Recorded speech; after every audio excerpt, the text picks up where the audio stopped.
It's the Auburn Observer Podcast, the podcast for the people. And this is a podcast by popular demand today. Justin Ferguson here, joined by my co-pilot, as usual, Dan Peck. Dan, how are we? Ahoy, Justin. I'm not the popular demand part of this podcast. Usually. But it's great to be here in the Wings 94.3 studio. Appreciate our friends at Wings 94.3 letting us use the setup. Wings 94.3, your home for classic hits in the Auburn Opelika area. Also your home for Auburn University athletics, including Auburn baseball, which you can catch on Wings 94.3 here in the local area. And I mentioned the classic hits. Got some John Mellencamp going on Wings 94.3 right now. Some Kansas coming up, Def Leppard. So make sure you tune in to Wings 94.3. We appreciate them letting us use the studio. Yeah, so Kansas, very fitting. How about that, huh?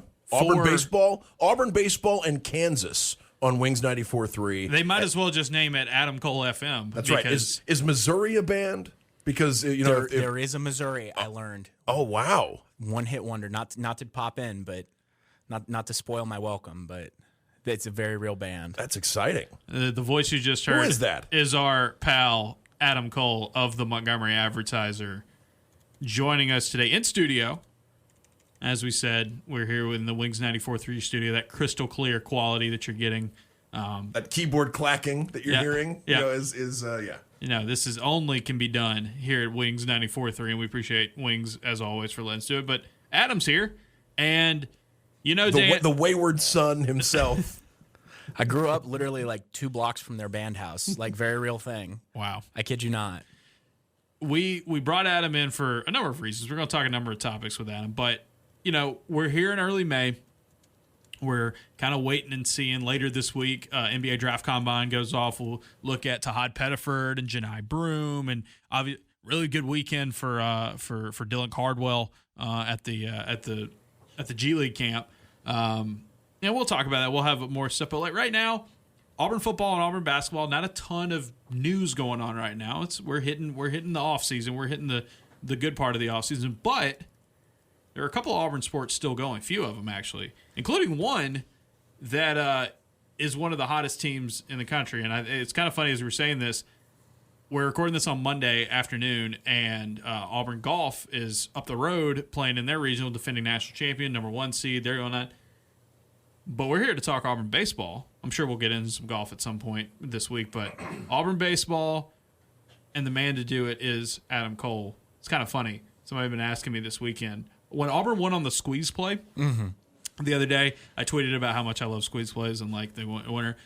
And every now and then I get people who are Observer subscribers asking me like, hey, why don't you cover Auburn baseball? I'm like, look, guys, between football and basketball season, covering it full blast as a one-man shop, it's tough to jump into Auburn baseball and feel like I'm doing it correctly. And it's like, I made the point. It was so funny. I made the point that I was like, yeah, most of the people who cover Auburn baseball really well, they work at these places where there's multiple people. And then I was like, wait a minute. Adam's a one-man gang, and you're just doing this. I mean, this is some sicko for the love of the game. You've been covering baseball for a long time, and it's like, you try to cover it all on top of basketball, on top of football, the stuff we do, and obviously you've done Auburn baseball for a while, and you've done baseball in general for a while. This is a really, really fun baseball team. Number 2 in the country. Yes. As we talk about this on Monday, Eric Guevara just got SEC Player of the Week. Big weekend series for the Tigers. It was a no-brainer, by the way. Yeah. When you look at the week, I mean the numbers Auburn put up, but what Eric did in particular, like it was insane. Yeah, I mean it's hard to wrap your head around. So Adam, I keep track of Auburn baseball. I read the tweets and all that. Keep an eye on it, and Dan obviously with the weekday radio show, they keep a close eye on Auburn baseball during a season like this. I want to ask you because we usually Bill Cameron, a season ticket holder. Bill Cameron, big Auburn baseball guy. Yeah, I mean Mr. Baseball. So. Yeah, not Tom Selleck. It's Bill Cameron. In fact, is Mr. Baseball. So last season for Auburn, I think a lot of people. It was. Correct me if I'm wrong. Pretty big disappointment compared to what people thought they were going to be. And there was a kind of a wait and see with this team this year. I remember they were kind of projected back top 25, kind of borderline team. For them to get to the point where they are now, heading into the final weekend of SEC baseball coming up, SEC tournament postseason play just around the corner. In your estimation, Adam, how has this team been able to bounce back from such a tough season last season and get to a point where not only are they a good team again, this is one of the best teams that Butch Thompson's ever had? Mm-hmm. I think looking at, with last season in mind, I think the biggest issue last season was far and away pitching. And you're coming into, I think Everett Tieford was the, I want to say the third pitching coach that they had hired in 3 years. It's a lot of turnover. You had talked to some guys last year about, I mean, does that really carry weight? And there was varying degrees of yeah, it does to some level. But again, you're coming into a new circumstance. And I think the thing we didn't really realize much until this year, because it got talked about heading into the year, was they did what a lot of other teams do last year in that, the coaches are the ones calling the game for a pitcher, if that makes sense. Yeah. Previously, that was not the case, which I didn't realize, was that Butch Thompson had his pitching staff. He had his own guys call their own game.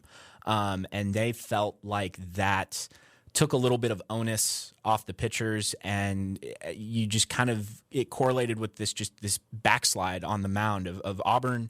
Auburn didn't have anybody reliable last year, any semblance of consistency. And I think I was actually thinking about this the other day. Like, these are teams I weren't around for, but like the Casey Mizes and the Tanner Burns and the Davis Daniels and Richard Fitz and all those guys. I mean, Auburn's had some great pitchers, and you couldn't find one last year. And I think this year, the biggest switch for them in that is having these guys go back to calling their own games. And a guy like Sam Dutton, that was a big thing for him when he decided on Auburn out of the portal. He'd been a reliever at LSU, and, he had been in this system where it's like, okay, like, you're going to throw fastball, cutter, and we're going to tell you what to throw, and we're going to keep you on a short leash. And now he's added 3 pitches to his repertoire this year. And he has crafted himself into one of the best starters in the SEC. And I think that's really been the biggest difference for them on the mound and kind of getting different results than last year. I think as far as what they've done this year, kind of in a vacuum, I think that they have had a very ideal schedule. You avoid a lot of the, granted, South Carolina is in the Missouri category this year. And Missouri, for those of you who don't know, if this is your first comic book, historically, they are the worst team in the SEC. They have been since they got there. They were historically bad this season. Yes. But they swept Texas A&M this weekend. That's right. How about preseason number 1 Texas A&M, if I remember correctly. And so that's the thing, is like every year this sort of happens. I think especially in the SEC, is these projections just crumble in one facet at the very least, and you had the Texas A&Ms of the world, kind of go kaput. Yeah.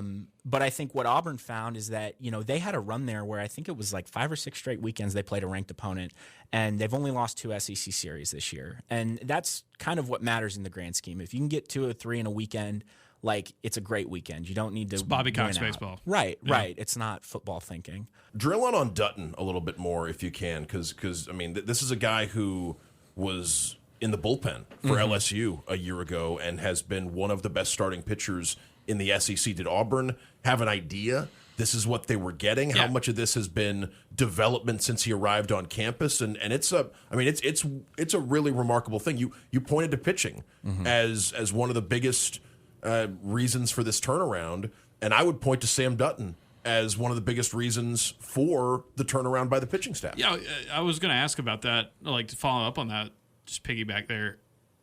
How often is it that you can stretch out a reliever to a starter quality pitcher in college baseball? Is that something that, like, teams try to do more often? Especially a guy in the portal.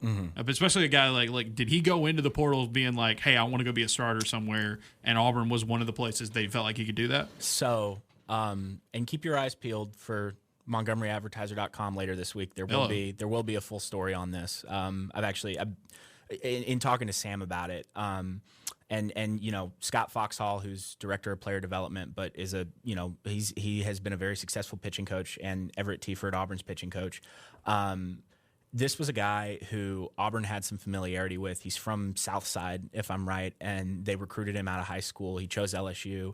But again, LSU, it was a situation where he got recruited by Paul Maneri, and then Jay Johnson gets hired, and he's on Jay Johnson's team, and he's, playing for coaches he didn't get recruited by. And I just don't – it wasn't the optimal mix, but he had a pretty promising freshman year. I think it was like 11 starts, and then eventually last 2 years are kind of bullpen. But when he entered the portal this year – the first thing that he told me he was looking for was comfortability and like almost like a family kind of feel. And I think it's very cliche to kind of get into this, but I think for a lot of people who know like Butch Thompson, and I think generally like Auburn kind of carries this whole thing. I mean, like that's there, but it's especially there in this circumstance because Butch Thompson played with and coached Sam Dutton's dad at Birmingham Southern, played with him for like a year and then came back as a grad assistant. He knew him. He knew the Duttons really well. And one thing that he understood was... They're not going to be making any more of those former Birmingham Southern players. Unfortunately. That's like a... Right. That's a collector's edition, right? I mean, Exactly. Right. And so... It's going to be hard to tap that pipeline anymore. Yeah, unfortunately. But what you had was a coach who understood that Sam also wanted to play on a team with his brother who was at Birmingham Southern and helped them get to the D3 World Series last year, and Andrew Dutton.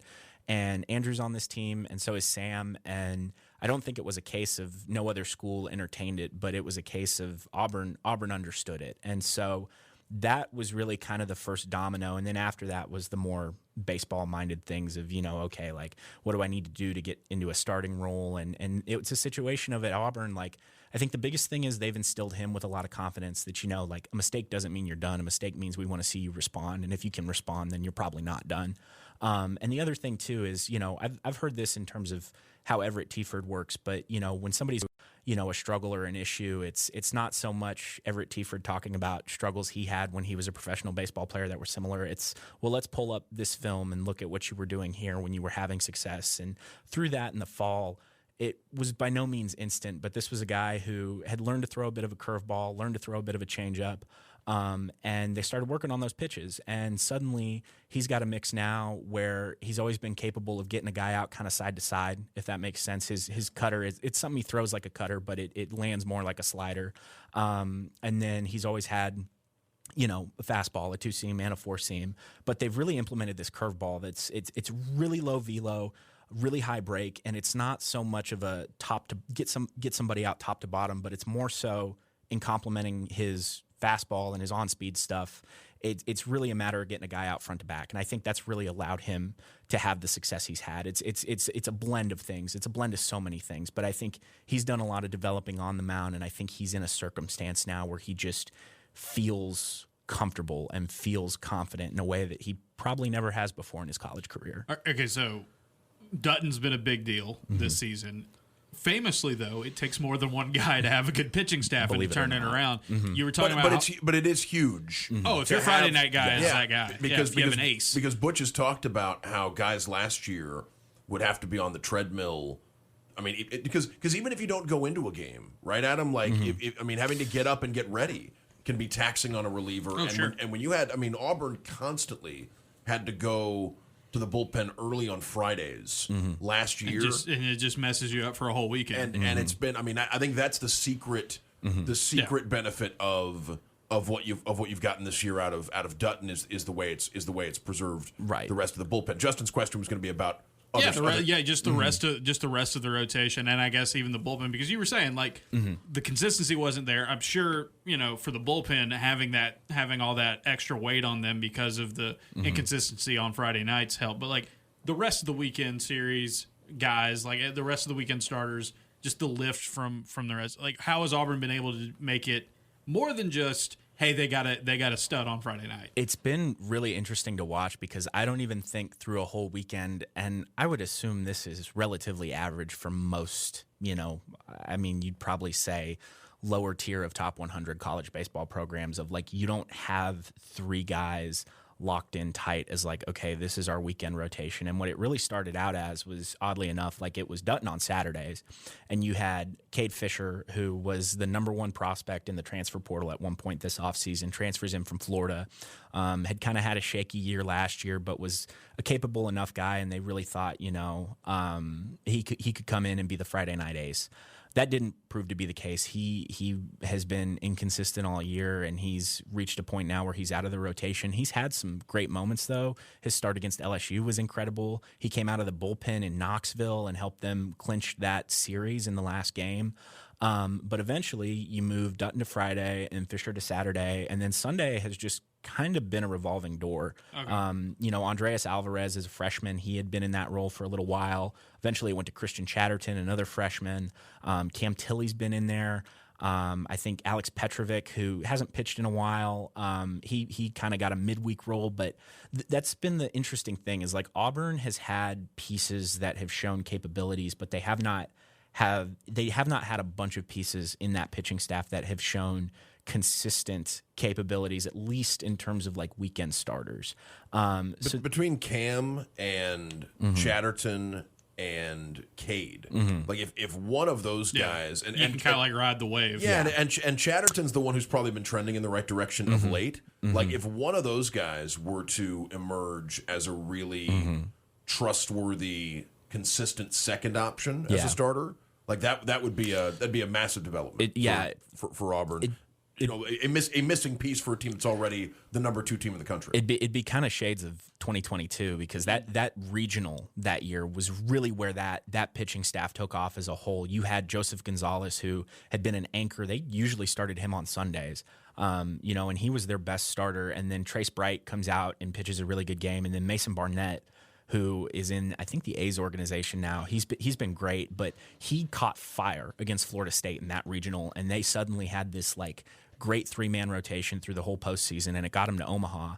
And so I think Auburn, like that's the weird thing is it's like Auburn is ranked as the number 2 team in the country. I have seen this past weekend, it felt like they hit their full potential, but like they have done a lot of winning by way of responding this whole year. It hasn't been dominate. It hasn't been this is our facet of the game and we're going to stick to it and we're going to beat you that way. It's not like when Tennessee was just launching 9 million homers and winning that way. It's not Tennessee. It's not LSU guerrilla ball, but it's find a way to win and attack it in that way. And I think that paired with their schedule, which started with number 13 Vanderbilt. They won that weekend series, went to number 24 Kentucky, won that series, went to number 2 Georgia, got swept, came home, played number 8 Alabama, won that series. Then they hosted number 3 LSU, swept. That's where things start picking up. Yeah. Then the next weekend goes to number 1 Texas, swept, and then host State, unranked, but series win. And then you go to number 7 Tennessee, you get a series win, and now you've done what you've done against South Carolina, and you're heading to another ranked team this weekend in Ole Miss. And I think if you can pull out one win, you're probably a national seed. The LSU series, you mentioned that's where things start to pick up. People might say, well, they got swept by Texas a week later. Just being able to compete with a team that's as credible, a national championship contender, SEC championship contender as LSU. And they had a couple of close losses at Texas, didn't they? Or at least one. So they lose close Friday night at Georgia. Yeah. Right? You have that first game where it feels like Auburn is in position to maybe take a game in Athens. That game doesn't go their way. Georgia sweeps that series. So that's why LSU was so important, right? Because the first test against a genuine contender in the SEC didn't really go Auburn's way. But then to beat LSU the way they did, right? You got the sense during the LSU series this team can compete with anybody. And my point was like even following that up, losing, getting swept, but competing. Like you went there. It wasn't like you got there and got shelled and you didn't look like you belonged out there. And I think that's an interesting thing about like I think the Tennessee series is a good example of this. Like you win 2 games. And the game that you lose, the second game, it has to get walked off in the 11th, and you're like leading going into the 9th. They hit a home run to tie it in the 9th, and like again, like I think you could look at the South Carolina series as another example of this. I mean, obviously you did what you did on Thursday and hit them to. For those who don't know, what exactly happened on Thursday? 24-2 in 7 innings. They scored 3 touchdowns, kicked a field goal, and somehow South Carolina got them up against their goal line and got a safety. Yeah, well, high snap out of the back of the end zone or something. And the game ended in the 3rd quarter. So to put that in football terms for you all. But then the second game, Auburn laid a bit of an egg. Sam Dutton admittedly, like... I don't think that... You know what? To put it in football terms... Auburn won like 66-3. Yeah, I mean like that's the football equivalent. That is like the Alabama A&M game last year. Yeah. Yes, and then that second game though, Auburn gets Sam Dutton's worst start of the year statistically. It was a short weekend. Like I don't think there's much concern about that start snowballing. But they win it on a walk-off RBI bunt single from Eric Guevara, SEC Player of the Week, who had 12 hits, and he had 3 4-hit days against South Carolina, which again just doesn't happen. No. But you look at that loss, or 12 hits is a good month. Yeah, for an SEC player. But you look at that win, and like that was the thing, was we're wrapping up the last game of that. It turned into a doubleheader to wrap it up, and like Auburn's flirting with a run rule in the finale, and then you think about it, and after it's falling like, behind. yes, and then you think about it, and it's like they scored 11 runs in game 2. Like they scored double-digit runs in 3 straight games, which again, just like that doesn't happen, especially against that South Carolina team. Responded, like you said, like they came back to the ballpark for the doubleheader, and like they had a new plan of attack, and they looked totally different. Like they did not look like they were going away. They looked pesky, and that really showed face in game 2. But then Auburn obviously did enough in game 3 that I think they won. I think it was like it was 11-3. But yeah, that's the interesting thing about some of these weekend series, is it's like you can get swept and you may not fall that much from a rankings or an RPI standpoint. It's really about how well you play regardless of the results sometimes. And if you have a bad game, don't keep stacking those. Yeah, don't let it snowball. Avoid the avalanche, if you will. There have been parts of the lineup that have run hot and cold this year, but Ike Irish has been as consistent as just about anyone Looking like the next first-round pick out of Auburn. in college baseball, yeah. Yeah, no, I think that's been theoretically set in stone since the start of the year. He's been projected as like a top 10 guy. And I think what'll be interesting to watch is a lot of that was projected at catcher. He has not been the everyday catcher this year. He's been a corner outfielder. Chase Fralick, who's a freshman, has really come on for them as a defensive catcher, and they've stuck with him. So I'm curious how that'll impact Ike's draft stock. But you're right. He has been all in all very consistent, and he has had some slumps, admittedly, some weekends that haven't been stellar, but as we said, like he hasn't let that snowball. And I think the other thing is, like, when he gets hot, he gets really hot. Oh yeah. The Texas series, 4 home runs in 3 games. Like that is a hot streak from Ike Irish. Is a guy who, he can hit directionally anywhere in the field, but he has really the last 2 years picked it up from a power standpoint. And when he gets hot, it's stuff like kind of like what Guevara did this weekend. And it's like with Irish, I remember when he first got to Auburn, it was like, here's this catcher who just keeps getting on base. He's hitting and hitting. Now it's like, here's a dude who's launching balls. Like you can see the progression. You can see the logic. Like, oh, he has gotten Auburn. He's gotten what you're supposed to do at college. You're supposed to get stronger, better hitting balls better. Like he's had that classic, like, okay, this is a dude who had like the fundamentals and the eye and everything you want as a hitter, but now it's like, all right, now let's take that and just raise it up in terms of your physicality. His freshman year, I was talking to Gabe Gross, who's one of Auburn's assistants, just kind of about him. And since I really got to Auburn, honestly, I would credit Jason Caldwell with this bit of knowledge, but it's been way less about looking at the output and way more at the approach, like hitter-wise. And like Sonny DeShera was a great example of that. I mean, he hit dingers and was really fun to watch, but the reason he had so much success was he was an incredibly patient hitter, and he wasn't gonna work himself into bad counts and things like that. No disrespect to Sonny, but like he, again, not trying to be mean or anything, but Sonny looked like he did as a hitter, but was still a good OBP guy. Yeah, he wasn't just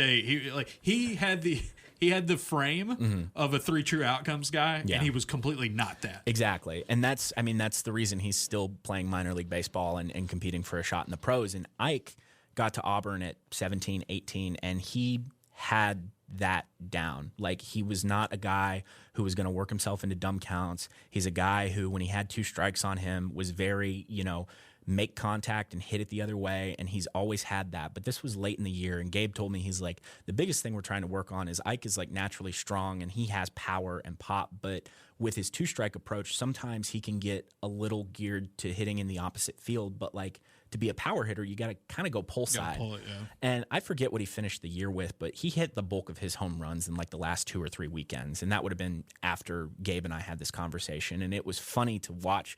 Every home run that he hit, it was all pull side. Like, it's really interesting to watch the development of these guys sometimes. I'm fascinated to see what Ike does at the next level, just as a first round pick, but like as a guy who hasn't been a catcher like all the time, like you would look at him and I would think, man, the way he hits and the arm he's got, because he's got a really good arm. Yeah. I mean, if he's not a catcher full time and they want to maximize his hitting, it's like you stick that dude in right field and just let him like unleash the cannon every now and then like that. That'd be a lot of fun. And he's one of those guys that we have seen so much with baseball, like these first round college hitters. They're usually pretty fast tracked, and I think he could be a guy. Auburn's had a lot of early round pitchers, but the fact that Auburn may have an early round hitter, I think it'd be interesting to see because he could be in the majors in a short amount of time compared to some of these other guys. I think you're right. I think he's a sign of maybe like how far this program has kind of come under Butch Thompson because, like I had kind of alluded to earlier, it was a lot of these guys who are still like, in minor league systems or, a guy like Casey Mize who's been in Detroit for a while now, these stud Sucks pitchers. that he's hurt again. Did you see that, Dan? Yeah. Like, he was having such a great year. He was breaking through. And the Tigers having a great season as well. Yeah. Royals though. Anyways. I was about to say to a little bit to the detriment of the Royals, but the Royals are playing well. The Royals are playing well. The Royals are hot, thankfully, but hitting the ball well. Like kind of to your note of like these college hitters, I think what college baseball has done in the last couple of years, I think has elevated its stock as like a level of the sport because I think you see it in the draft of like these college hitters go so early now because like you said, you can kind of fast track the development. I think Jack Caglione is a guy who started at Florida and he's in Double-A for the Royals right now. He's the number 10 prospect in baseball and he just got drafted last year. And I think as I understand it, like he's fast tracking to be in the majors this year. And I think Ike is a guy who projects that way. And I think he's had a year at least away from the plate out in the field that was kind of a blessing in disguise of, those first couple weekends, you're like, okay, he's not behind the plate. What's going on? And then suddenly it's like, well, Frelick analytically is our best catcher, and we can just, like you said, put Ike out in right or left field, not really have him worry too much about the defensive stuff. He's and he DHs sometimes. And he's got I think 10 assists this year. I'm not sure how many of those were from behind the plate early in the season, but like he's got an arm. He showcased an arm. He showcased an ability to play in the outfield, and he's still hitting as well as he is. And if he gets drafted by the Angels, he'll be in the majors by the end of the year. Exactly. The arm. Which I think that's around where they're picking this year. The arm, the glove, and the feet seemingly play anywhere with Ike Irish, and I mean it would be great. I think because you'd love as a looking at him as a pro prospect, like you'd love to be able to play that bat at catcher, but like you guys said, he can play anywhere. And you said something really interesting there. The idea that Frelick gives Auburn like some an even like Frelick gives Auburn a different dimension behind the plate. You have Frelick to me is on a team with several really impressive freshmen, like Frelick to be able to do what he's doing behind the plate as a catcher and to produce like he's producing at the plate, and the way he's playing allows you to play Ike Irish somewhere else, which maybe even brings out a better Ike Irish. Like, what can you say about the season Auburn's gotten out of Chase Frelick? So, really quickly, I'm going to dig in my bag for this note to make a point. Just stand by. Okay, Adam Cole will narrate this for you. Adam Cole is reaching into his it's not a purse, but it's not a purse. It's it's a backpack. Okay. Heading into this weekend, among qualifying hitters, Chase Frelick had the best batting average on Auburn's team as a freshman. He was hitting like 337. Currently, he is up to 339, but after that weekend, Eric Guevara, who raised his batting average, I swear it was like 80 points or something this weekend. He's batting 340. Ike Irish is batting 345. Neither of them are leading the team. That goes to Chris Rembert, who's another freshman, who's batting 358. And against the SEC, he's batting 394. He's batting almost 400 as a true freshman. And I think that, to me, has been the biggest X factor in this whole thing, this whole time, glaring. You could see it from the fall, is Auburn brought in a comparable transfer class to what it did last year. It brought in some talent, it brought in some depth pieces, maybe some ones like Sam Dutton who could really make that jump. But on top of that, you bring in a freshman class where everybody that you verbally committed signed and got to campus with you. Butch Thompson said that's never happened in his SEC coaching career. Head coach, assistant, that's never happened. And a couple years ago, you had this class with Ike Irish, Chris Stanfield, Hayden Murphy, and Zach Crotchfelt were the two other top 100 guys in that bunch. You thought that was a great freshman class, and Auburn could really do something with this. And, they make a regional. But this year, even though you didn't have a guy like Ike Irish headlining the class, you still had, I think it was 3 MLB draft picks in that bunch, maybe 4. And you hoped, just from what you saw in the fall, that these guys would come in and contribute, and suddenly you have Frelick every day behind the plate. You have Rembert leading off, and he's DH'd. He's played second base. He's played corner outfield. You have a guy in Bub Terrell, who I think is really exciting, got drafted by the Blue Jays in either the 19th or the 20th round, but was considered a top 100 prospect in the draft last year, just based on his sheer power. We've seen flashes of it, and he has worked his way into the lineup, not because of any consistency at the plate, but I think because of what he can do against right-handed hitters and what he has done in the field. I've never used the phrase electric. Well, I have used the phrase electric left fielder once, and that was Alex Gordon. But Bub Terrell is an electric. He's Gordonian. He's an electric left fielder. He's thrown guys out. He's all over the place. Trying to think of any other electric left fielders. He makes just crazy catches. Like, he's a guy who I think is going to come on for them. That doesn't include Christian Chatterton. That doesn't include Andreas Alvarez. That doesn't include Connor Gatwood, who's dealt with some injury stuff this year and was the highest rated guy in that class. Hasn't pitched much this year. He's probably going to pitch a lot more next year. And then you've also got a guy in Jackson Sanders from up the road in Valley who came in some non-conference relief spots. But again, like, that's another guy who everybody's playing a role. Everybody is playing a role. And what Auburn has done this year is they have not only built a roster to win now, and some of this I can't speak to because I wasn't here for the early Butch teams, but this, in the time I have been here, is the best roster in terms of being built for winning now and later. And that's just been fascinating to me. And the number of freshmen, not just contributing, but starring for this team, like in an era where college athletics, like rosters are getting older, players are using every ounce of their eligibility. You're not seeing as much freshman contribution in sports like football and men's basketball as you did a couple of years ago.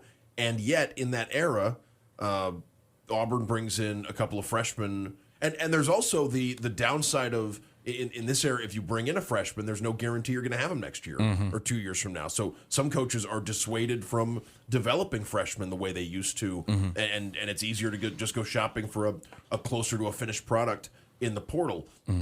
Considering all that, for Auburn to have bet on youth and for it to have paid off like this is a testament to Butch and his coaches. I think so, and I think, this is a conversation that I've had with some folks kind of on the exterior of that program. Like, I've always thought it, and I think it's the feeling in the building. Like, you'd be hard pressed to not consider this staff top 10, if not like top 5 in the country. You have 3 coaches in that room who have won National Assistant Coach of the Year awards before, and one of them isn't even technically one of your on-field coaches, if we want to use a football phrase, and Scott Foxhall, who's their Director of Player Development.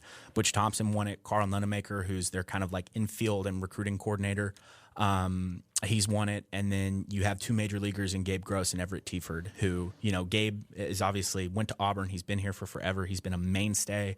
And then Tieford's so interesting to me because he came in as the head of pitching development for the White Sox minor league org.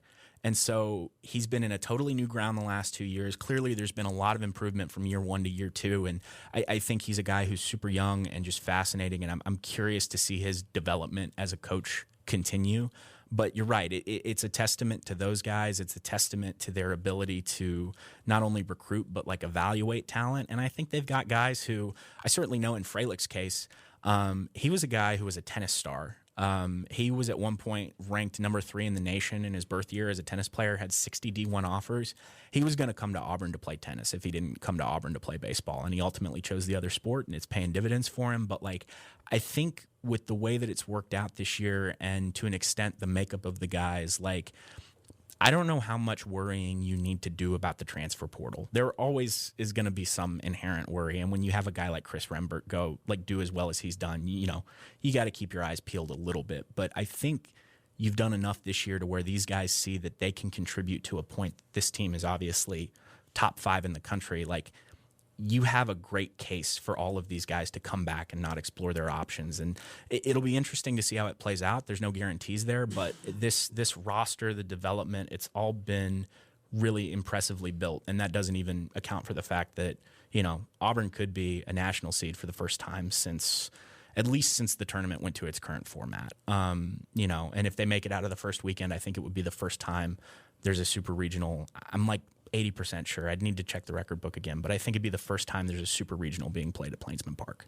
So, Yeah, and when you say national seed, for those of us who don't know baseball as much, that's top 8. Top 8. So yeah, the top 16 seeds are host seeds, and the top 8 seeds are considered national seeds because if they make it out of the first weekend, they're hosting a super regional.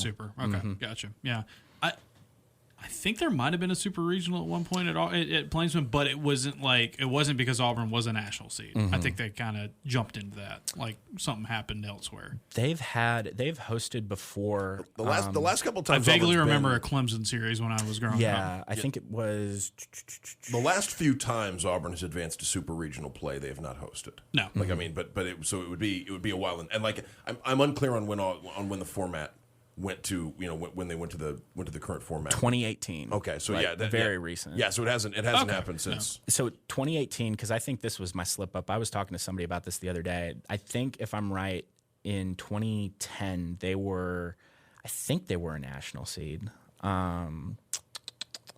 Looking at the last at the last couple of seasons for Auburn baseball, one of the reasons this season is so impressive, Adam, is because. I mean, there had been there's an 8-win season in conference play. There's a 10-win. Like two of the last 4 years going into this year for Auburn baseball had been disappointments. And if Auburn had a disappointing season this year, and you're talking about 3 of the last 5, suddenly maybe you start having uncomfortable you have uncomfortable conversations about the direction of the program and Butch Thompson. The reason I was always reluctant to talk like that on the drive was because I just even if you're not getting the desired result, I'm pessimistic on you're going to go upgrade from Butch Thompson. Yeah. And this season, I mean, thankfully it's been successful enough that you're not even thinking about having those kind of talks. Under Butch, it just seems to me, again, as somebody's on the outside, it's just their good is really good. Yeah. And there are some lows, but I think that's like that with a lot of baseball. I mean, I think SEC baseball, just because of the nature of the beast, I mean, look at how A&M's fallen off, South Carolina's fallen off way hard. There are others there. I'm sure there are others in this. Tennessee's currently in a really bad slump for Tennessee standards. Yeah, this year. I think you look at Mississippi State and Ole Miss both won the national title in 21 and 22, and then weren't in the tournament the next year. Like the big tournament. Like it's so weird in college baseball because I think that like the highs are really high and the lows are really low. But I also think that sometimes with that the leashes on coaches are a little longer, and I think if anybody has a long leash, and I would say deservedly so. Like it's Butch Thompson. Yeah. Nobody else has made it to the College World Series at Auburn, if I'm right, like as much as him. I think Hal Baird only went once. And that's a guy who, was the face of the program until Butch really got here and really got things rolling. And the other thing with him is just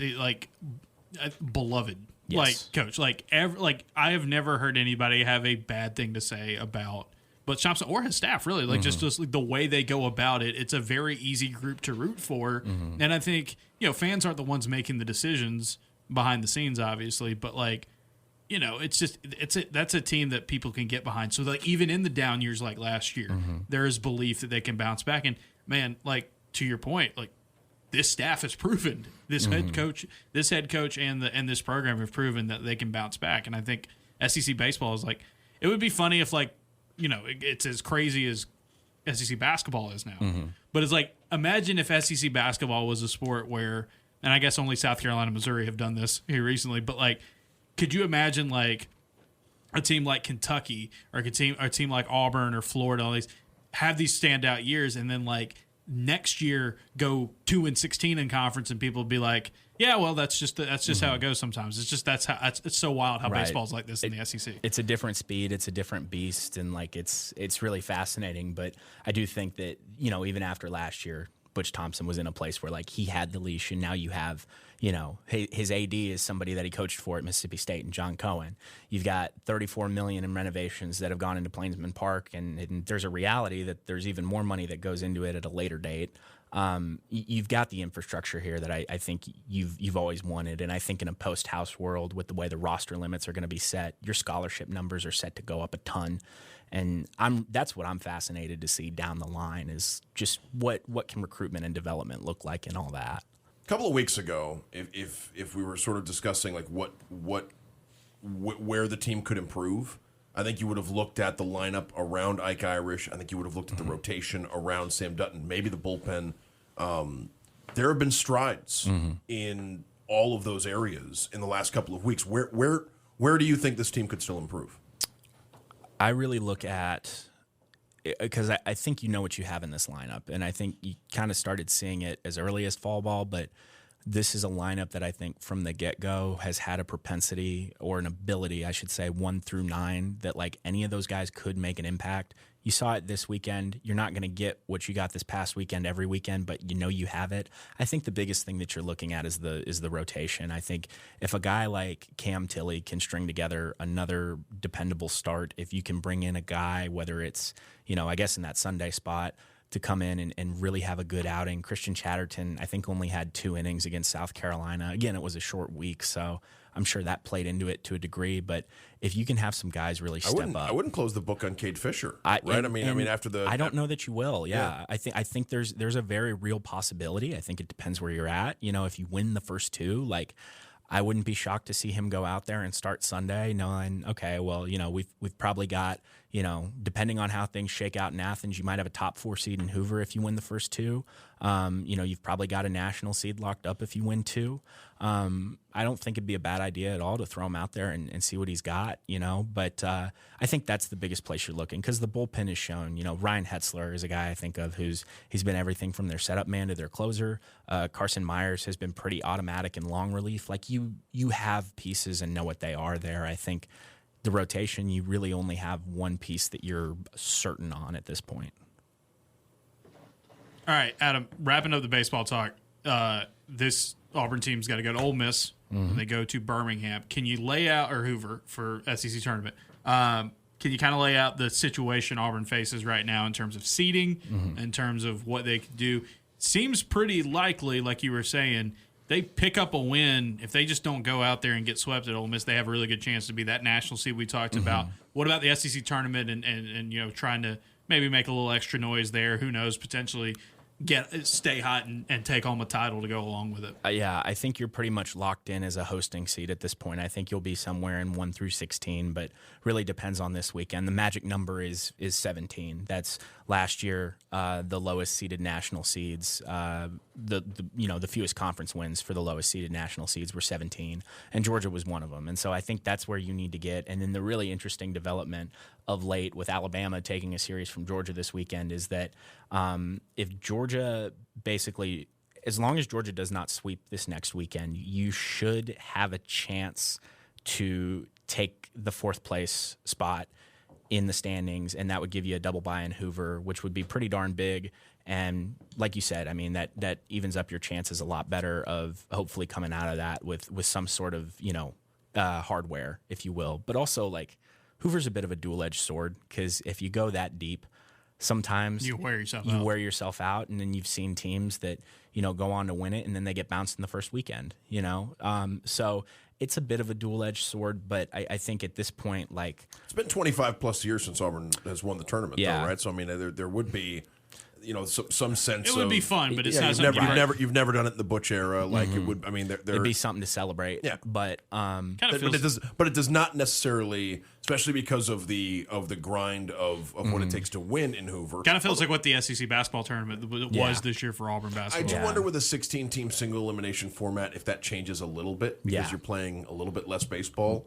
But so they're just playing 4 straight. They've gone to 16. Yeah, they've gone to 16. That's good. 16 single elimination, and that they used to have that weird double elimination only after certain games. Like it gets that weird bracket. Yeah, so it's a little bit more normal, I think, and a little bit comparable to the routine they've had the last couple of weeks. Yeah, at least, but there's no there doesn't seem to be any connection between success in the SEC tournament and success in regional and super regional play. Yeah, if anything, there's a lack of connection, really. But you're in a place where you would be playing just 4 games. If you got a top 4 seed, and then I think really the biggest thing to watch is just this weekend. If Auburn can get at least 1 win, I think you're probably a 7 or 8 in terms of national seed. I think if you can win a series, I really think that you're no lower than 6. And again, we'll see how that shakes out. There's been some teams on the downturn. Tennessee is one of them. Clemson is one of them. Like Clemson may be in a place where it's not hosting, and it's been a top 5 team most of the year. So you'll have to kind of keep your eyes on the rest of the college baseball world. But I think at this point, as long as Auburn gets one, you're pretty much talking about a road to Omaha going through Auburn. Wow, it'd be huge. Would be absolutely huge for this program, and just to this university to kind of wrap up this school year with a bang. Likely opponents, just based on some projections I've seen. Like if Auburn is a 1 seed in the round of 16 in regional play, now it's a little bit like putting together an NCAA tournament in men's basketball, because you don't want to put 2 SEC teams in the same 4-team pod, and there aren't that many other teams in the Southeast that are on the 2 line. Yeah. And so it seems likely that Southern Miss, Miami, or Troy could be the 2 seed in the Auburn Regional. Auburn and Troy played a couple of pretty good baseball games earlier this year. Southern Miss would be fun. Troy has not lost a series. I think that's right. Troy's the only team in college baseball this year that won every series in conference play that they played. And they could be a couple good Sun Belt programs, including Troy and Southern Miss. Coastal Carolina is also very good, and Coastal's excellent. I think Coastal's in shape to host right now, if I'm right. But yeah, Auburn had to walk them off to win this year. Southern Miss, 2 years ago, it was a bit of a different circumstance. Longtime head coach retiring. There's maybe a little more juice to that, but I've seen them widely projected as the 2 seed. Another team that I've seen projected in an Auburn regional that I think would just make it that much tougher of a draw. Duke is on a down year. They've been like hosting level good in the last few years, and I've seen them projected as a 3 seed with State as Southern Miss, as a 2 seed. And I think Auburn's in a place where it'll be interesting to see what happens on the selection show. But if they get a national seed, they might get a really tough draw. So we'll see what happens there. But just because of geography, because they put more into geography with the baseball and softball. Because it's not like basketball and it's just put them anywhere, Right. Seems likely it's like a Sun Belt or an ACC opponent. And look, and we could do all this, and then it could be UCLA was the 2 seed the last time Auburn hosted in regional play. So geography matters, but then they also sometimes there's a team on the West Coast and they got to put them somewhere. But I would think the Southern Miss or Troy from the Sun Belt, Duke. Wake is also probably in that category as a team that's some folks had on the 1 line, but could be a very good 2 seed. And then Miami would be the other one that comes to mind. Yeah, it'll be an interesting mix, because I also think, very last thing, I think for the first time, you're really dealing with the concept of a true home field advantage at Plainsman Park. Just with all the upgrades that they've put, there are more bodies in the building, and they've set attendance records left and right this year. Yeah. I'm curious to see how that plays into it if they do wind up, hosting national seed or otherwise, but. It should be a pretty interesting and dynamic draw at the very least. All right. Well, appreciate Adam coming on and talking some Auburn baseball. We'll wrap up with some other topics. Before we do that, though, AuburnObserver.com, $6 a month or $60 a year. Get you access to everything we got going on. So this podcast, you can get 2 podcast episodes a week, instead of just this one free one, and all the newsletters as well. Wrote a Monday newsletter on Horatio Fields. I keep saying Horatio Fields. We don't talk about him enough. Also, a Wake Forest guy. Yeah, you look at his numbers. There's some of his numbers last season at Wake that just kind of stand out to me as somebody that could be a real difference maker for Auburn. Maybe not the flashiest guy in the world, but you don't need flashy maybe at that position. Auburn maybe need a floor stabilizer. You can check that out. Mailbag later this week, right? Send in your questions for that. And Dan and I will be back later this week for the premium pod. So appreciate everybody listening. Let's just do this right now while we have you, Adam. Plugs. We did our plugs. Go ahead and give your plugs for what you got going. You talked about that Dutton story that you're working on. We've had it's kind of like basketball in that when you kick into postseason gear, that's when a lot of your maybe more interesting or dynamic stories start coming. Last week, we had a feature story on Chase Fralick and that tennis background. Yep. This coming week, we'll have a story on Sam Dutton, and we'll actually have 2 stories. We'll have a story on Sam Dutton and a story on his brother Andrew, who was at Birmingham Southern and is also coaching first base this year. And there's even more to come that we're kicking the gears on. You can find everything at MontgomeryAdvertiser.com. If you head to the sports section, there's a little Auburn tab right up there, and you can find me everywhere on social media at Cole Reporter. That's my last name, Cole, and the word reporter. All right. moving on, wanted to talk some other things. NBA Draft Combine this week. Dan and I have been talking a lot about Tahad Watch, and you know we did the whole show last week about basketball. Had some NBA Draft talk there. When's this going up? This will go up tomorrow. Okay, so the lottery will have already happened. Yes, the lottery have already happened. As we record this, the lottery has not happened yet. Yes, but the lottery results. It'll will be a few public hours after we get done with this. We could go back and just pretend we know. Like, hey, isn't it incredible that Utah Jazz won the lottery? But no, we do not know. Do you want to make a prediction? I think it would be funny if the Jazz got him, and you could have a Walker Kessler, Cooper Flagg front court. I think that would be. Oh man, Spurs, very Utah Jazz. Spurs. If the Spurs do it again, I'm yeah. going to lose my mind. Wemby, Flagg, and Fox immediately. Philly. I mean, there's some fun possibilities out there in the in the lottery tonight. Like the Rockets have a shot. The Rockets have a shot. Yeah, because of somebody's pick. They have somebody's pick that was a lottery team this year. If it's the Pelicans, should they say no? We're doing it. Should they hit reload they start save scumming they save scum the lottery? Adam, I wanted to ask you about Tahad Watch and just the situation Auburn finds itself in. We've been talking a lot on this here program about Tahad, and he told Draft Express last week, he's like, hey, I want a guaranteed contract. That's what I'm looking for. Basically waiting to hear the right things. This week could mean a lot for his stock. A lot of second round projections for him, a lot of back first round. I keep thinking, Auburn's going to be very competitive with what they hear, unless it's like, hey, dude, you're going mid first round lottery or something like that. Secondly, again, might be naive of me, but like the fact that Auburn's just not out there scrambling for Plan B right now makes me think that they're pretty. I don't think they're going to get blindsided by this. I don't see that in how Todd Bedford operates or how Bruce Pearl and the staff operate. I think that's a really good way to put it in terms of how both of those folks operate. I also just think it's like, I don't know. I see it as like, I would put it at like a 60-40 split right now in my mind of him coming back to Auburn. And really that 40 it feels like a light 40 because it depends on what he does this week. I mean, if he comes out and what he hears and a lot of stuff that we will never hear about. Like this is quite true. But I think you're in a good place, and I think it's funny because we've done this dance with Janai Broom for the last 2 off seasons, and I don't think it ever felt as close as this one does in theory. But I still think that you're in a really good place with a guy who, has some pretty decent projections after his freshman year, but I think still has a lot of room to grow and develop, and stuff that he could grow and develop in at the college level,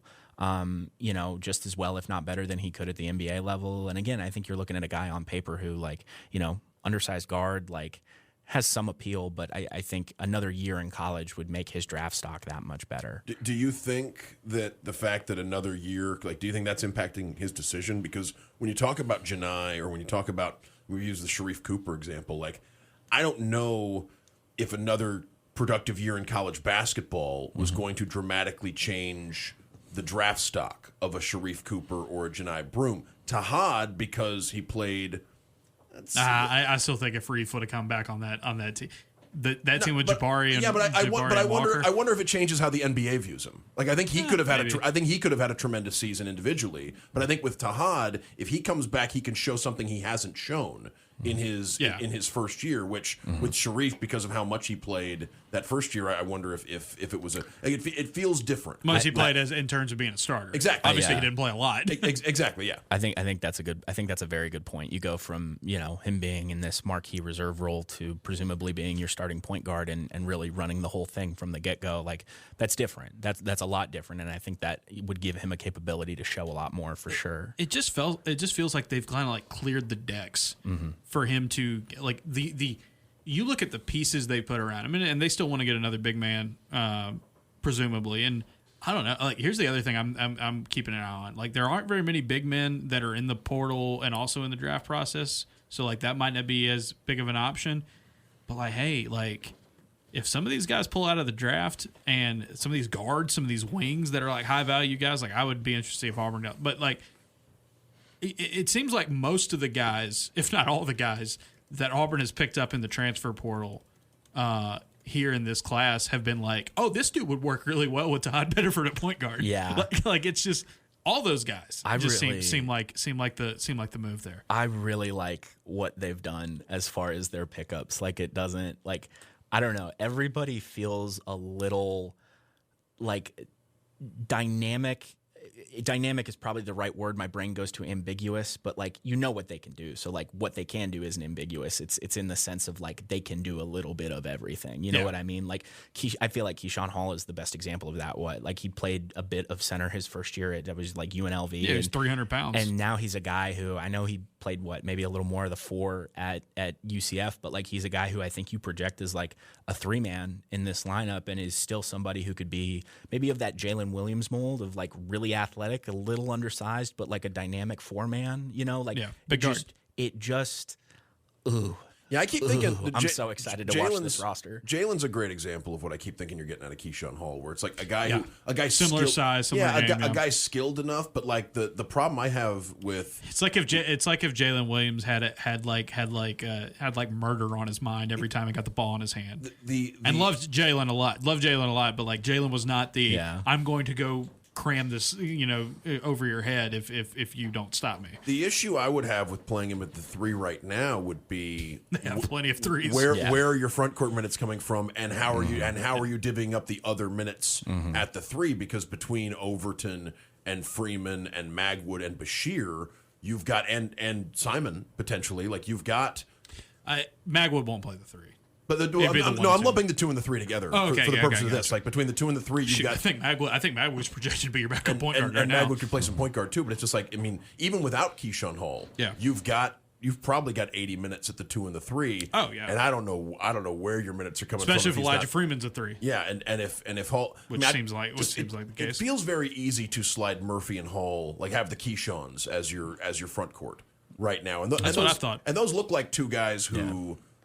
Like projected as very very real starters, anywhere in college basketball after the season. And if they would have gotten James Scott, maybe that would have changed something a little bit. Yeah. Where playing Hall and moving those guys around a little bit. Yeah, I think the pitch to Scott absolutely had to be, well, Keyshawn Hall's going to play a lot of 3, and so there's a ton of minutes available at the 4 and the 5. Now it's not that case, and you may need to just get another backup there or a guy who can just get in the rotation. And look, Emeka Okporo, I think, could play for them next season. I don't know if he's going to log heavy minutes, but like.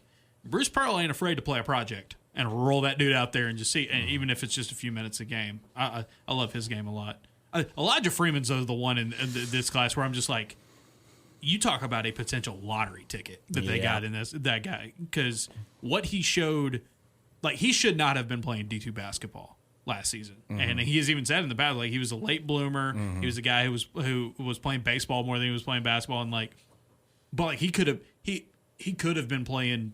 He could have been a guy that, like, Auburn could have picked up from a mid-major or a small conference team this past season, and I think there may be a little bit more hype around. But just what he did at the D2 level was bonkers. I'm really curious, and I think I have maybe pseudo blinders on more than I should, because the only example I can think of a D2 to SEC guy is Chaney Johnson, and obviously there was a bit of a curve for Chaney in terms of the production, and like that's my biggest question at this point is like I'm like how big of a curve is he going to have? But I feel like from what I've heard people talk about, like there's not that there's not any concern about that, but that people are like I don't know, there's so much excitement about him, and I think I've been a little more cautious for whatever reason, but like I'm really like you said, like if he hits in the way that people are projecting him to hit, like absolute lottery. And even ticket. if you wait, even if it's the second year he makes a jump, kind of like Chaney did, the ceiling's huge because it's that athleticism that takes him so far. The need for patience. You made a great point on the drive last week, Justin, which is like as impactful as Chaney was in his Auburn career. Oh yeah.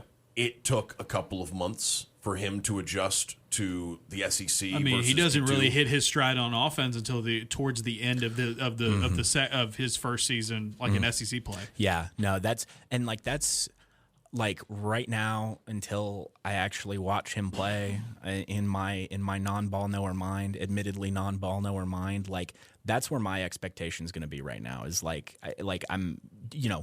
hope, I certainly for the sake of just covering an interesting player, like I hope it picks up a lot quicker. But in my head, like until I see it, like if he starts picking up in back half of SEC play next year, I think you've hit on somebody. But it's really interesting to watch the conversations because it feels like everything I've read or heard is like there's almost a hope or an excitement that like that isn't necessarily instant, but like that comes on way sooner. The fact that he was a D2 player last season, and you've got NBA draft people talking about him as a potential guy that could go in a draft some point in the future, that doesn't happen very often. But he's just such a rare player for a number of reasons. Yeah. So no, that's this whole roster. I'm just excited to see it all finalized and what it all looks like. A couple more basketball things I want to hit on. Number one, Dylan Cardwell, really good weekend at the G League Elite Camp. Again, with Dylan, and I think we saw this in the NCAA tournament, we saw it in SEC play last year. When it's a clearly defined, here's what you get from him, and that he doesn't do anything beyond. I thought he did a really good job this past season of not being who he wasn't, like not having to try to hit jumpers or like try to be a guy who dribbles a ton, or like what he did was dunk and play great defense and rebound and be a leader, and like that is a clearly defined role that in the NBA, yes, they want versatility, they want youth, they want he's as big of an athlete as you're going to find out there. And if you just say, hey, bud, we know what you're capable of, just do that at a really high level. Like, I keep going back to, like, when Clint Capella was at the peak of his game and as an NBA, you knew you weren't getting a ton in terms of, like, finesse. But it was just, like, big athlete, rim runner, defender, rebounder. Like, I want to see what he's got. Because I thought he would go to this G League camp and be like, okay, maybe it's solid. We'll see. I just thought his offense, his limited offense, I mean, it's really efficient and really productive. Yeah. Wasn't it like 12 points on 5 of 6 shooting or something like that? It's just, and it might just be all over the rim, but like that's all you need to do. So really cool for Dylan. I'm fascinated to see where he ends up, because like Dylan was one of those guys where he has so many different, like, you know, his future. And again, you don't want to get weird about this, but like his future, there's just so many different directions. He strikes me as a guy that could keep playing basketball for a long time just because he is a big athlete who can go. But we also know Dylan is one of those guys where he's got interest and impact and effect outside of basketball, and that might be a direction he goes. And like, but going out and shining like this in the G League camp, like, usually when there aren't very many 6'11" dudes who are that athletic, and like a team will be like, we would like to have that in our system, even if it's not a key role on an NBA team. And usually when the draft is evaluating someone like Dylan Cardwell, it's thinking like, oh, this guy's going to continue to develop into a star. And like you know, or we can make him into a shooter, or we can develop his shooting. It's like, nah, man, he played 5 years of college basketball. This is who he is. I think with Dylan, like you know what you're getting, but what you're getting could be really valuable in the right NBA team. And I think the fact that he's willing to accept his role, like the fact that he knows what he is, like you said, he did such a good job of that this past season. I think the NCAA tournament was the perfect example of that, where it's just like, let the other dudes do the stuff that they're good at. If he does the stuff he's good at, while also being a leader on the floor, I mean, a lot of that will take care of itself. Who cares if he struggles shooting the ball, or, you know, isn't a guy that you want to be like dribble like and much a lot at of all. And a lot of the centers in this draft are projects, are guys where they're sort of developing their game. And like with Dylan Cardwell, he's probably never going to turn into, you know, Jokic, right? But like, but what he can bring you? Could he be an energy big man for somebody? Could be incredibly off the valuable. bench. Like, absolutely. And again, probably not what you prioritize on draft night. No, as a team, but certainly something that you like. He could get a summer league invite, or he could be a two-way guy. Peak, I think, could be two-way guy. Get a the kind of guy a smart organization calls on draft night after the draft is over. It's kind of like with the Jalen Williams situation, where it's like you don't get drafted, but like you can stick on a roster somewhere because you're just good at playing. Like you shine in what you're good at, and hang around for a while, continue to play your role and develop and grow your game. The team may give you a call at some point and just say, hey, we need you on the big club. And it might be the end of the bench, but we need you on the big club right now. And who knows, over Dylan, like, could go play internationally, like could go overseas and play, because again, especially if you get outside of the United States of America, there are even less 6'11" dudes who are athletic like that play basketball, and like could do that for a while. But if you would like to play stateside and stay close to, like, maybe the G League's going to be a great option for him. Nah. I got to be honest, I've been thinking for the last however long we've been talking since you said it, I've just been thinking of Dylan Cardwell putting up and sinking Jokic shots. Yeah. Just thinking about, Dylan Cardwell. Like the one-handed baseball throw, three-pointers from the logo, he's stuff like that. He's not a stretch four, right? Like it's not sort of not a stretch game. Five either. And I think there is, he is foul prone. the free throw shooting may scare some teams off, but like you said, but the things he brings like can be. But it's like one of those things. Just like if you're defense. bringing a center off the bench, you're not worried about what happens if he can't shoot free throws really well. It's like that is the least of your concerns right now. And there are teams that I know that's the top of like half of Auburn fans' concerns about players. I saw the thing about James Scott. He was like he didn't shoot well from the free throw line. They're like, well, I don't know if we want him. I was like, no, you don't turn down. But again, I think Ole Miss had a bigger need than Auburn did. Rim protection isn't flashy, right? So it's like there are teams. I think Dylan had like several stocks in the games he played as well. Like he's a impactful defender. That to me is the crux of Dylan Cardwell and his professional outlook is the fact that like I look at a guy like Hunter Dickinson at KU who had a lot of regalia for a while until I think he kind of bottomed out, but like. That was somebody who was a liability on the defensive end for them and like couldn't move and was big and clunky. And, Dylan Cardwell stands maybe an inch or two shorter than him, is even bigger than him, and like genuinely like felt like I was watching a guy who could defend at every level this year in a way that like I hadn't seen from him before. And I just like between, you had both him and Janai Broome able to do that. You can see why they had so much success, but I think that's going to be a really big anchor point for his professional career. The last thing I want to close on with basketball, and I saw this over the weekend, is graduation. By the way, the graduation deal still going on. If you graduated this weekend from Auburn University or you know someone who graduated from Auburn University, email me. We got a deal for you for a subscription. You get several months for free, just as a way of saying congrats. Had a few more people pick those up over the weekend, so keep that in mind out there. I did see it. It was really, really cool, and I don't want to I don't want to paint everyone with a broad brush here, but I think there were some hurt feelings and some over-the-top reactions from folks online when Chad Baker-Mazara decided to go to USC after all of this. And we'll see how all that works itself out because what has been reported about NIL and stuff like that.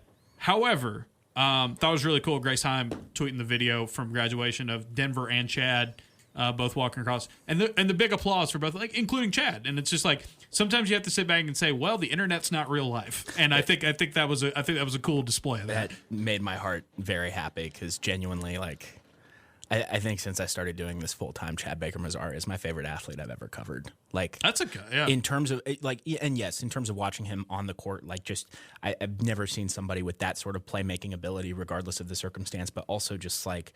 Off the court, like whether it was in scrums or the handful of times I got one-on-ones with him, genuinely like a very kind, open kid who, was willing to be open and honest and real and authentic with you. That's the thing. He was real and authentic. And I think sometimes like when you talk about like the texts and the ejections and stuff like that, like people that rubbed a lot of people the wrong way, but like you can be too real. You can be too authentic. Yeah. And at times, yeah. Sure, but that's who he was. Yeah. And he didn't. Some guys get in trouble and they get in that situation where they. Let's take the Yale game for example. He has that ejection, and it could have been easy for Chad to shy away from the media or cut him off. I mean, I'm not trying to call out any names here, especially on a free show, but like there have been Auburn players in the past where when they got under fire from the fan base or from the media about certain, they just closed off. They didn't want to do interviews. They didn't want to talk. Chad never did that.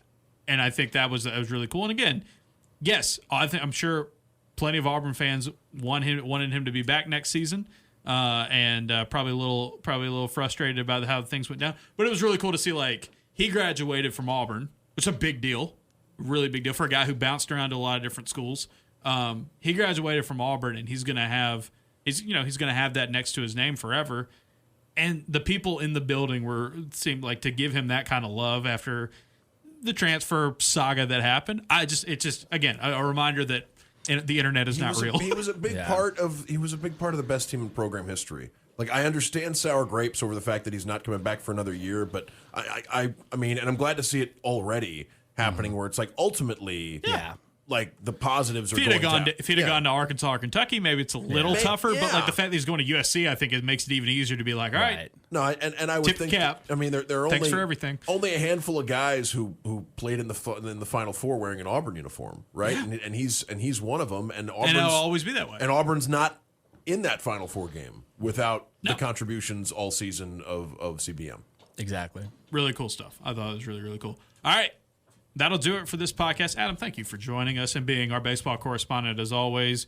Like I said, it's impossible for me to cover football and basketball the way I want to and feel like I can do baseball justice. The fact that you do it, I'm not blowing smoke because you're sitting right in front of me. Like the fact that you do it and do it so well, it proves that A, you're sick and demented in the head, but B, also you do a really, really good job and you work really hard and people should be reading. More people should be reading and following and subscribing to the Montgomery Advertiser because of that hard work. I firmly believe that. Thank you, sir. But yeah, you're just enough of a baseball sicko that you keep doing this where I'm like, it'd be impossible to do this. And you're like, nope, here you go. I'm in the salt mines. It's genuinely the fact that like, and I mean, you've been a baseball guy for all. People may not know, like you cover like Cape Cod League and like stuff. Like you love covering baseball. I think I had my flashes in the pan when I was a kid, and the Royals were really good with the small ball in the mid 2010s.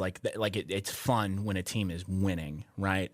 But it was a whole different thing for me. Like, I promise I won't spiel too long. Like, going from being a football guy going into college, thinking, okay, I want to go cover the NFL. I want to cover college football, the draft, whatever. And then the first post-grad opportunity I had was an internship with the Cape Cod Times to be their Cape Cod Baseball League beat writer. And it was like the first stat I saw was, I think like 1 in 3 or 1 in 5 guys who have been on a Cape League roster have logged an inning in a Major League Baseball game.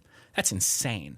And it's like somebody's paying you to come live on Cape Cod and cover that. And I'm like, well. And see the future of baseball. I don't really like baseball, but okay. And then it was just, seriously, I lived in a motel room for 3 months with nothing but a toaster, and I was a 10-minute drive from the beach. And if somebody asked me to do it again tomorrow, I would pack up everything and I would get in my car and I would drive.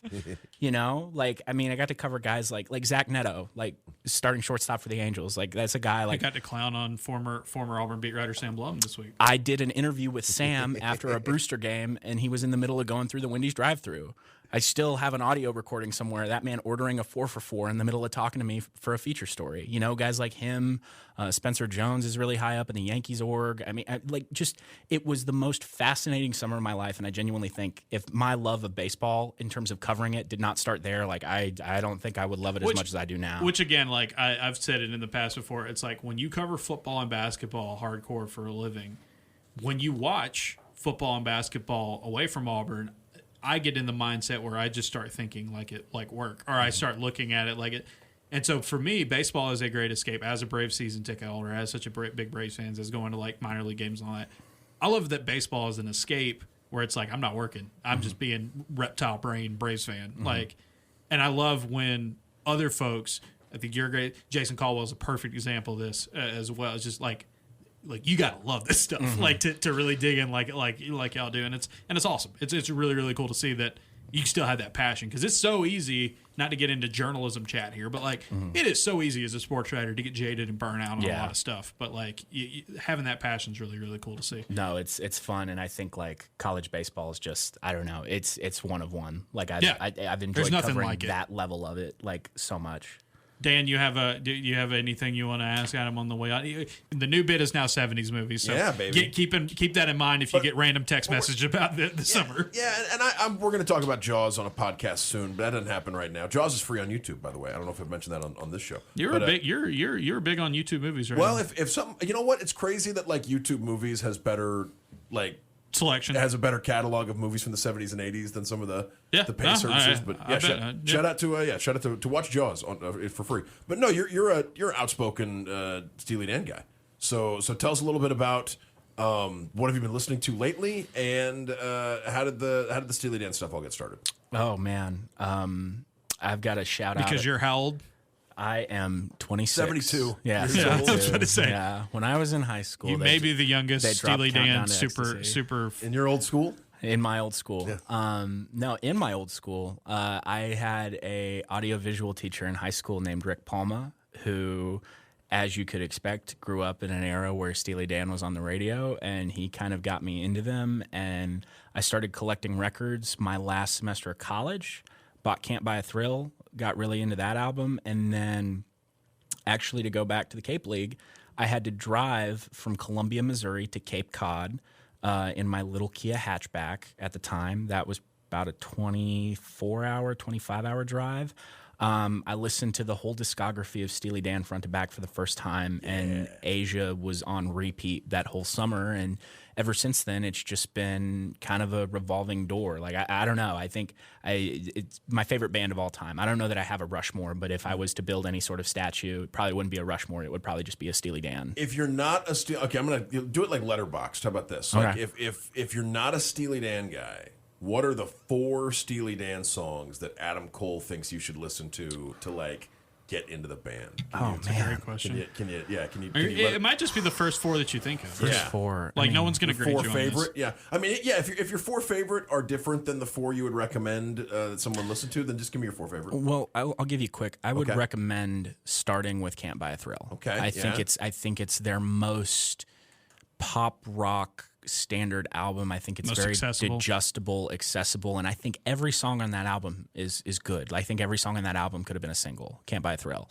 their debut. That's the one Do It with- Again? Do It Again. Yeah, Yep. do it Do It against Again. Do It Again's a very... Is that really in the years too? Yes. Yeah. Do It Again's a very accessible Steely Dan song. I think it's probably their most beloved album, but I think after that it opens things up to, like, I think Asia is same vein, but it's way more jazz rock, and it's another level. And then after that you start, getting a little more demented, and you get into Countdown to Ecstasy, and Royal Scam. Gaucho's in there somewhere. Gaucho's, right? Gaucho took me a while to get on, favorite. but Gaucho's one of my favorites. And then eventually you get to a really demented point and you're listening to Katie Lied. But my 4 favorites, I think Glamour Profession, number 1, far and away. From Gaucho. Fantastic song. Phenomenal song. My Old School has been a favorite for years. I think it's still probably up there in the top 4. And this is where we start. It gets tough here. It's tough to pick betwing singles and album It cuts, gets right? really tough. Because Deacon Blues is a great song. I say that as but- somebody who has. I don't know if you've done this yet. At one point during a layover in Las Vegas, I was there for like 7 or 8 hours. I ranked every Me Without You song. I've wanted to do this. That's my favorite band of all time. time, and I went and did like 1 through. It was like 100 something, like 150 something. I think. Oh man.